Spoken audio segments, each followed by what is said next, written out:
भारत के पहले मानव अंतरिक्ष मिशन की दिशा में इसरो ने एक और बड़ी सफलता हासिल की है। श्रीहरिकोटा में गगनयान मिशन का दूसरा सफल इंटीग्रेटेड एयरड्रॉप टेस्ट पूरा किया गया।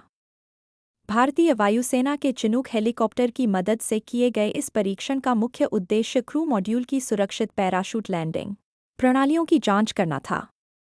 भारत साल 2027 तक अपना पहला मानव अंतरिक्ष मिशन लॉन्च करने के लक्ष्य की ओर तेजी से बढ़ रहा है।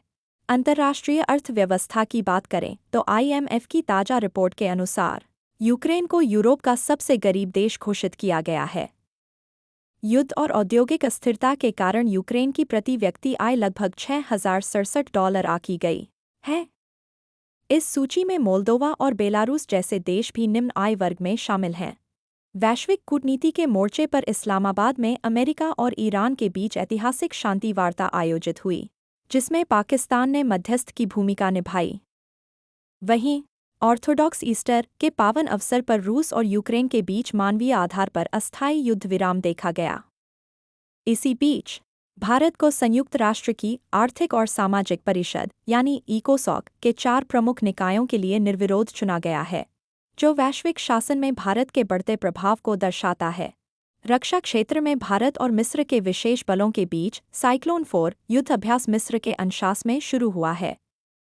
साथ ही हिंदुस्तान एरोनॉटिक्स लिमिटेड ने तटीय सुरक्षा और बचाव कार्यों को मजबूती देने के लिए भारतीय कोस्ट गार्ड को उन्नत ALHM-K3 हेलीकॉप्टर सौंपे हैं। अंतरिक्ष जगत से एक और सुखद खबर है कि नासा का मानव चंद्र मिशन आर्टेमिस 2 चंद्रमा की सफल परिक्रमा के बाद सुरक्षित वापस लौट आया है। अंत में भारत के नए जलवायु लक्ष्यों की बात करें तो केंद्र सरकार ने साल 2035 के लिए नए NDC लक्ष्य निर्धारित किए हैं। भारत ने साल 2005 के स्तर की तुलना में उत्सर्जन तीव्रता में 47% की कमी और 60% गैरजीवाश्म बिजली क्षमता हासिल करने की प्रतिबद्धता जताई है। साथ ही राष्ट्रीय हितों और रणनीतिक बदलावों को देखते हुए भारत ने साल 2028 के COP33 सम्मेलन की मेज़बानी का प्रस्ताव वापस ले लिया है।